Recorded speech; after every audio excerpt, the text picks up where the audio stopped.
drain a timeout. Take a look. Set. Let's go.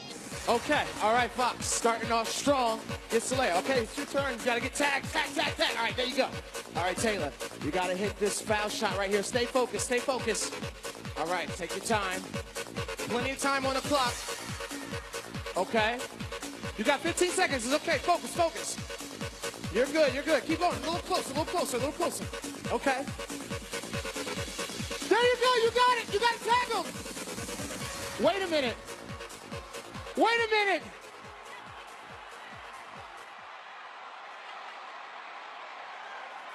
What did she say? She said yes. Philadelphia. It was a proposal. Make some noise for Fox and Taylor. Congratulations. That's awesome. Homeboy said trust the process. That's I awesome. know you started off a little short, put a little more into it, need a little more time. Listen. Okay, and then once you make one, turn on around. That was nice. That was very creative. I believe both of them are probably huge basketball fans. Don't you feel like that's how Nick probably would do a proposal if he had his wish? No, I know Danielle. No. Oh, no. No. Had I done a proposal like that, Nick would be single Nick and saying, I blew it with that in-game proposal. However, I think proposing at a stadium is a terrible move. But that way was creative enough that I think it was pretty cool. I love the number one reason why Danielle, because Nick, you should have warned me. Well, why I have to warn you, sweetie? It's a surprise. No, so I can wear an outfit. It's my National Day day. Danielle was not going out like that in a white T-shirt and some tennies. Touche, sir. You ain't lying about nothing. Let me spend some of that money. One day we'll talk for Yeah, we got to talk about that. Oh, yeah, we should. I have a good story. Yeah. We have 3 hours, so we'll have tons of time. Time for some stories to start your morning. Good news for Eagles fans. The team says Carson Wentz is ahead of schedule in his rehab. Wentz's target return date is week 1 of the season. Cece, how important is it for Wentz to be ready for that first week? It's not that important. I mean, it's a target date. It's the injury date for all guys that can get injured the season before or in the off season. Hey, all these doctors around the country, you know what they're saying? Hey, after Labor Day, that weekend, I see you being healthy that weekend. Also, I see our statistician Dusty over there praying. He's praying. They're hoping. Big Eagles fan. They're hoping and praying that there's no setbacks. You know, the stronger he can get, it's nice that he's ahead of schedule. With these types of surgeries, there is a schedule. He would be plenty able to be able to play in the first regular season game. So unless he has some type of setback, I believe that this schedule does match up with the injury. Not all the time a doctor's schedule matches up with the injury that a professional athlete has. Cece, it's super important he's available week 1 because that's the only way they can trade Nick Foles like we've been talking about. But I digress. That you've been talking about. Like I've been talking about. Here is why I do think the earlier the better for Carson Wentz, in particular, different than every player you want to back week 1. They did just acquire Mike Wallace. And the getting on the same page with what they hope to be their deep threat, the earlier he is. If he is maybe ready 2 weeks before the season, maybe a little preseason action, anything like that, that's a bonus. I don't think it's super critical when his skill set especially is just the over-the-top deep ball with Wallace, but... Yeah, and as a quarterback, you don't have to be 100% healthy with the knee injury because the referee and the rules are going to protect you. All right, moving on to the Colts. Andrew Luck wasn't on the field last season, but owner Jim Irsay still thinks he has a bright future. Irsay said Luck has, quote, a full decade ahead of him of excellence. Nick, what are realistic expectations for Luck when he returns?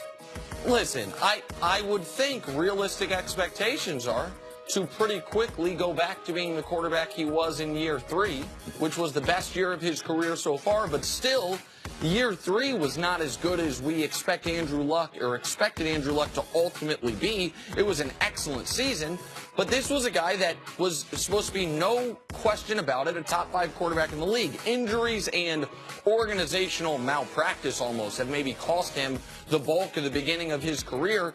But yeah, if he's healthy, I would say the way quarterbacks are playing now, yeah, another decade. You sure as hell hope he's going to be there for another decade playing really, really well. Well, He should be there a decade, but I'm gonna tell you, if they put the same type of running game in front of him, with a lack of a 100-yard rusher, he won't last another 10 years. If they put an incompetent offensive line, which they put in front of him for most of his career, he won't last another 10 years. As football fans, we're getting robbed of Andrew Luck, so we're all pulling for Andrew Luck to be back playing at a high level. He should be a top 5 quarterback in the NFL, and if he's not, something's wrong. And a lot of that has to do with how Indy's managed his career. And keep in mind, the Colts should be able to upgrade some of those spots. When they traded back, they got those 3 extra second-round picks from the Jets to where maybe they can grab a running back. Maybe they can grab another offensive line.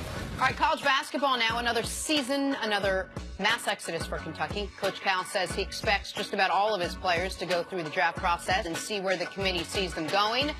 Nick, how do you see all that playing out? Listen, I think this is what every college player that has any shot of going pro or being a pro should do. The NCAA removed the restriction a few years ago to where now you can do this an unlimited number of times. As long as you don't sign with an agent, you can put your name into the draft process, get a true evaluation, figure out where you would be slotted, and then decide whether or not you should go pro.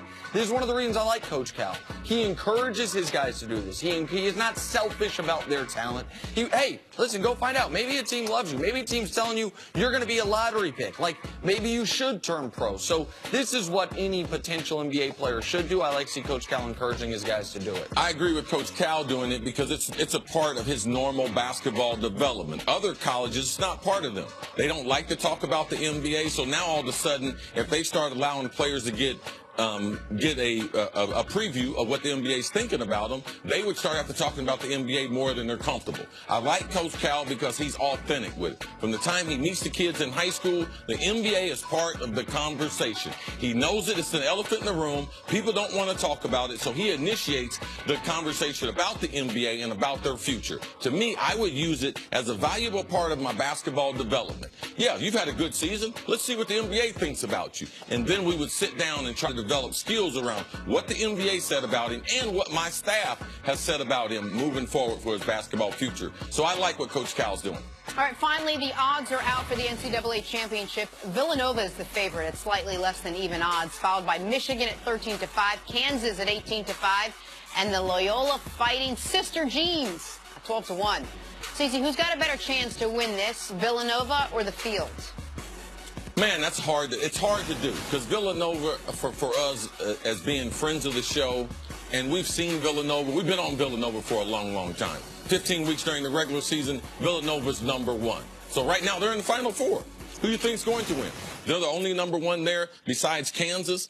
Yes, they should be the overwhelming favorite. When you look at what's happened coming out of Chicago, Loyola Chicago, Sister Jenna, as you mentioned, and Michigan. Michigan's lucky to be there. Now, they got a good team, and I believe Michigan matches up well against Villanova. But when you ask me right now, there's 4 teams. Villanova is the favorite to win it, and I believe that I would take Villanova over the Field. You would take Villanova Yes. over the Field. I was not prepared to take Villanova over the Field in the round of 16 because there were too many other teams. They had too many games to go through, even though I thought Villanova was the best team. Now that we're down to 4, I absolutely would take Villanova over the Field. That even money bet is a bet that I may have placed yesterday. Like, I think Villanova is better than Kansas, and I know that if Villanova gets through Kansas, they will be a significant favorite, even though Michigan's playing really well over Michigan, or if Loyola Chicago gets there. The other thing you got to look at, of the teams remaining, Villanova is the only one that hasn't had a close call. Like, we saw Michigan need a miracle to beat the University of Houston. Yes. Needed some missed free throws, needed a last-second shot. Kansas nearly lost to Duke. Like, they needed a 3-2 force overtime to even get there. And we know Loyola, in each of its first 3 rounds, they won those first 3 games by a combined 4 points, 2 of which on essential buzzer beaters. Villanova's been beating people by double digits throughout this tournament. I mean, I think they are. I would rather them than the Field right now without question. That could be a bad thing, too, that they haven't really been tested they haven't really had to pull one out. They haven't really had to see what they're made of, you know, to really grind one in this tournament. In most teams, that might be, you know, to their detriment. But when you look at Villanova and you know their history, like they've been battle tested. They got battled this year against Xavier. Yeah. You know, their conference gives them the battles that you would need. We saw here in New York City in the Big East tournament. Also, just 2 years removed from winning the national championship. So they have all the testing, but the games that they did win, they weren't all blowouts. If you watch the first half of those games, in those games, the reason why they weren't contested in the end was because Villanova played well under duress. When they had to, when it was time to step up, make a shot, get a stop, they were able to do all these things. And of their top 6 players in this tournament, 5 of them have been with the program at least 3 years. 4 of them were with the program when they won a national championship. Like, these are veteran players, so that, I think, works in their favor as well. All right, moving on. I don't care how successful your family is. Everyone's got at least a little drama. My family, your family, Bob Kraft.